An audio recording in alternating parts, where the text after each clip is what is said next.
Hello दोस्तों, आज की इस वीडियो में हम लोग देखने जा रहे हैं nature of entrepreneurial opportunity.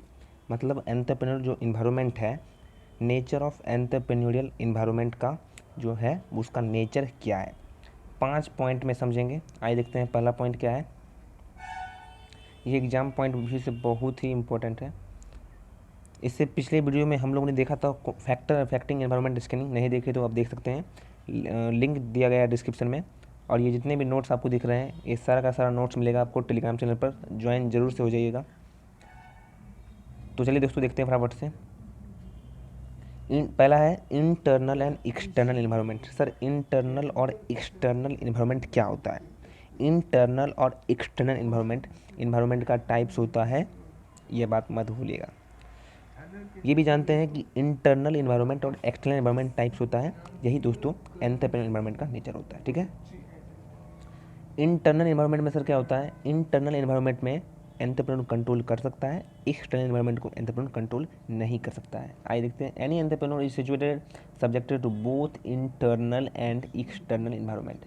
N entrepreneur can easily control, एक एंटरप्रेन्योर आसानी से कंट्रोल कर सकता है इंटरनल इन्वायरमेंट को, which does not affect him much, जो कि उसे इफेक्ट नहीं करता है ज़्यादा, but he has no control as his external environment, लेकिन उसको एक्सटर्नल इन्वायरमेंट में कोई भी कंट्रोल नहीं किया जा सकता है। आइए दोस्तों नेक्स्ट पॉइंट देखते हैं। Point number 2, that is fast changing environment. ये सब लोग जानते हैं जो इन्वायरमेंट बहुत ही तेज़ी से फास्ट चलता है। एक एंटरप्रेन्योर का एक इन्वायरमेंट का ये नेचर ही है सर, एक इन्वायरमेंट का ये नेचर ही है कि एंटरप्रेन्योरियल इन्वायरमेंट का ये नेचर ही है कि वो फास्ट चेंजिंग इन्वायरमेंट बहुत ही फास्ट चलता है। नए नए टेक्निक आते रहते हैं and according to the technique adapt himself means entrepreneur को उसके अनुसार बदलना पड़ता है। तो ये भी नेचर है fast changing environment. Every entrepreneur has to carry on his activity in a fast changing environment and therefore he has to change himself accordingly, और उसके अनुसार बदलना पड़ता है। तो ये दूसरा नेचर है fast changing environment. Entrepreneur environment का दूसरा नेचर है। एंटरप्रेन्योरियल अपॉर्चुनिटी का तीसरा सर नेचर है जियोग्राफिकल एरिया। जियोग्राफिकल एरिया क्या कहता है सर? जो जियोग्राफिकल एरिया कहता है कि एवरी एंटरप्रेन्योर, हर एक एंटरप्रेन्योर का एक्सटर्नल एनवायरनमेंट एक सीमित होता है, सर्टेन होता है, कन्फाइंड होता है, एक सीमा बंधा रहता है। Certain geographical area which keep varying in size according to the his working area. Geographical area का मतलब क्या होता है, आइए समझते हैं। तो सर जोग्राफिकल एरिया कहता है कि जो भी एक एंटरप्रेन्योर का एरिया होता है, कहीं ना कहीं वो एक तरह से सीमित होता है अकॉर्डिंग टू देयर साइज के अनुसार सीमित होता है। तो यही दोस्तों नेचर है एंटरप्रेन्योरियल इन्वायरमेंट का, कि जोग्राफिकल एरिया का मतलब क्या होता है कि हर एक इन्वायरमेंट, एक्सटर्नल इन्वायरमेंट सीमा होता है, एक सीमा होता है, एक सर्टेन जोग्राफिकल एरिया होता है जिसके अंदर वो काम करता है according to their size and working area. Every entrepreneur external environment is confined, मतलब सीमा एक सीमित होता है, to a certain geographical area, एक निश्चित जियोग्राफिकल एरिया होता है, विच के वेराइंग, जो कि बदलते रहता है according to the size and according to the working area. दोस्तों ये तीसरा था हमारा जोग्राफिकल एरिया। चौथा है वेराइंग फैक्टर। वेरिंग फैक्टर क्या कहता है सर? वेरिंग फैक्टर मतलब होता है डिफरेंट फैक्टर, अंतर, भिन्न भिन्न फैक्टर भी इसका नेचर है। जैसे कि एक entrepreneur environment is made up, एक entrepreneur environment, an entrepreneurial environment is made up of several constituents that always remain in mobility. These factors refers to the economical, social, political, religious, geographical, culture and technique.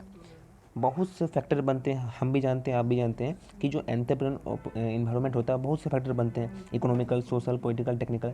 तो ये सब बहुत से factor को ध्यान में रखना पड़ता है, अस्तित्व इसका बनाए रखना पड़ता है। एक एंटरप्रेन्योर को सब कुछ देखना पड़ता है, बहुत सा फैक्टर भी देखना पड़ता है। तो ये भी एक नेचर हो गया वेराइंग फैक्टर, क्योंकि एंटरप्रेन्योर जो इन्वायरमेंट होता है वो बहुत सा फैक्टर पर काम करता है, अलग अलग फैक्टर पर, कुछ फैक्टर अफेक्ट करता है, कुछ फैक्टर कम अफेक्ट करता है।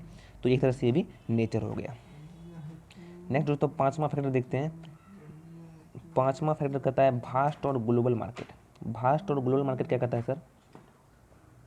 भास्ट और ग्लोबल मार्केट, भास्ट और ग्लोबल मार्केट का मतलब होता है कि जहाँ पर एंटरप्रेन्योर काम कर रहा है, जहाँ पर उसका एंटरप्राइज है, उसके आसपास।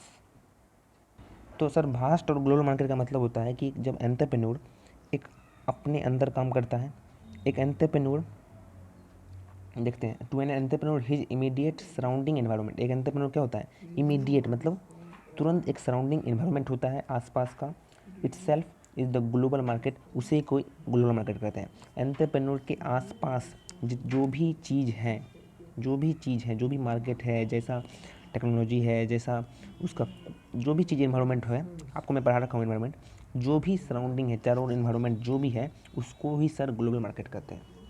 ग्लोबल मार्केट का मतलब क्या हुआ कि एंटरप्रेन्योर जहाँ भी काम कर रहा है, जहाँ भी उसका एंटरप्राइज है, उसके आसपास हर एक एनवायरनमेंट ग्लोबल मार्केट कहलाता है। जैसे कि आपका गांव है, अगर आपका ये गांव है, आपके गांव में जो भी मार्केट है उसको ही आप क्या कहेंगे, अपना मार्केट कहेंगे, ग्लोबल मार्केट कहेंगे, यही मेरा मार्केट है।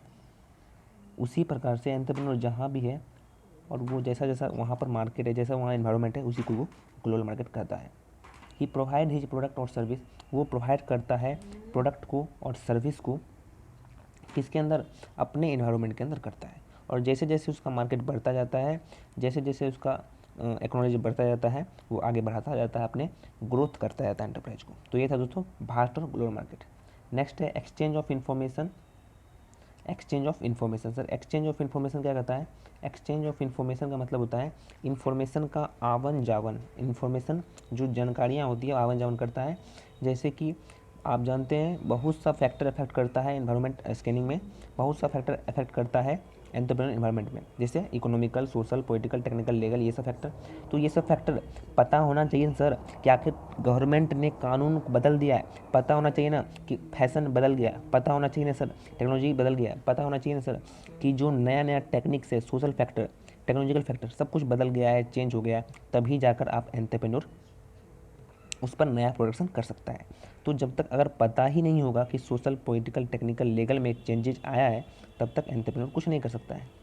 इसीलिए एंटरप्रेन्योर क्या करता है, इन्फॉर्मेशन प्राप्त करते रहता है टाइम टू टाइम। देख सकते हैं he obtain the information on economical, technical, social, political, culture, environmental condition. On the basis of such information forecast करता है और भी बहुत से बेसिस पर आदान प्रदान करता है। तब जाकर उसे पता चलता है कि सर फैक्टर तो इफेक्ट करता है, लेकिन ये नहीं पता है कि कब इफेक्ट करेगा, ये नहीं पता है कि कब पॉलिसी बदलेगी, ये नहीं पता है कब कानून बदलेगा। तो उसको हमेशा जानकारी लेता रहता है और जानकारी लेने के अनुसार क्या करता है, प्रोडक्शन करता है, सेल करता है, फाइनेंस और अदर रिलेटेड एक्टिविटी का काम करता है। तो ये था दोस्तों हमारा नेचर ऑफ एंटरप्रेन्योर इन्वायरमेंट, जो कि अच्छे से समझे हम लोगों ने। और अगर आप लोग ये मैं आपको बता दूं कि ये जो चैप्टर है इन्वायरमेंट स्कैनिंग बिल्कुल ख़त्म हो चुका है, फिनिश हो चुका है। नहीं देखें तो आप लोग प्ले लिस्ट में जाकर देख सकते हैं, बिल्कुल सेपरेट वीडियो बनाया है, अलग अलग टॉपिक का लेक्चर वाइज देखिएगा। आज की इस वीडियो में हम लोगों ने देख लिया, ये सारा नोट्स मिलेगा आपको टेलीग्राम चैनल पर। मिलते हैं इसके नेक्स्ट वीडियो में, नेक्स्ट चैप्टर के शुरुआत। Thank you.